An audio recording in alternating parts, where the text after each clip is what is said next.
we are about two things. We are about building the critical mass of future leaders through education, and we are about working with current leaders to help them achieve social value through profit-driven businesses. There are three forms of business which we need to recognize in society to have a civil society. One is good business, that is profit-driven businesses that understand that social value has to be part of the same economic paradigm. Two is social business, and that is businesses that achieve value for society, achieve profits, but reinvest those profits. And three is charities. Now, I do not think we should be expecting charities to become entrepreneurial. Some of them might well be, but by and large, they're there to protect the most vulnerable in society and to be the frontline organization. And I think that charities mark civil society. They tell us that we are prepared to protect the most vulnerable in our society by those who have, for those who do not. The most important is, like Gordon, is not only taking care about the world, is taking care about his neighbor. And if we are not trained to start small, then it will have an enormous scaling up. I think the Good Business Alliance is an opportunity to impart challenge mainstream thinking of those that run business, those that run large businesses, with global footprints. It's an opportunity for them to then learn from what is best practice, to look at some principles around how they might change their business so that they fit in the end with how their consumers want them to behave. In the end, this is also about them making profit, because we're becoming much more connected as consumers to the decisions that businesses are taking. Look what's happened to Starbucks in the UK, to Amazon, to Google, and the outcry about whether or not they're paying the appropriate amount of tax.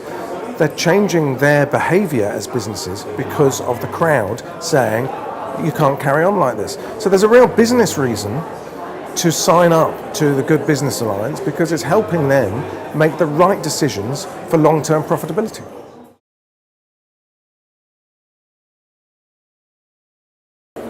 Well, it'll be the first time there'll ever have been an organisation which is actually about promoting good business.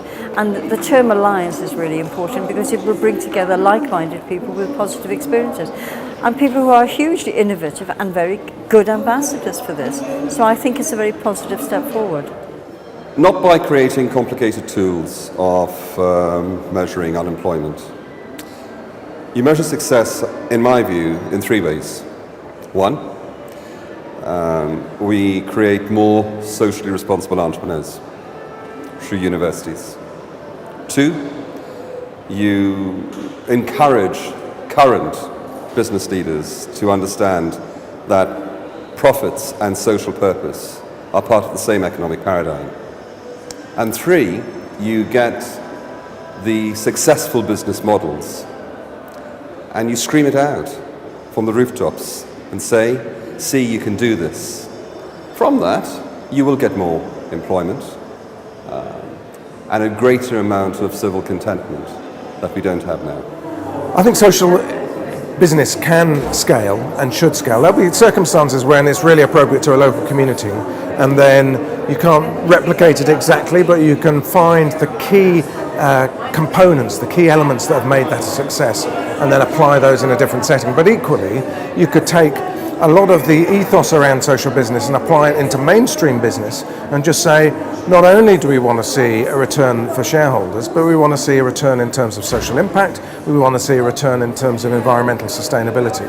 And that you can do at huge scale. And there are some companies who are starting to look at that. And we should really, as consumers, be encouraging them and using the impact we can have across social networks and so on to encourage those that are doing good socially and to discourage those that are doing not so good.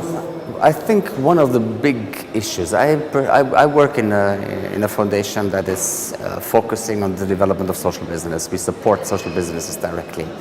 And what I observe, and what I have observed in the last 2 years is that Social businesses per se don't exist yet. It's a lot about helping to define a concept, promote it, and then implement it. One of the major challenges in that field is that we learn from each other's experiences. It's a new area, it's experimental. Traditional business training, as I said before, has not taken this into consideration.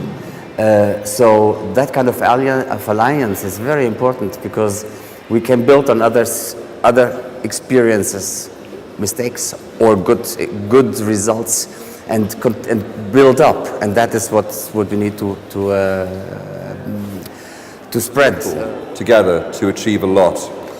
The challenge is to get the lone voice together with other voices, so it's not a whimper, it is a roar.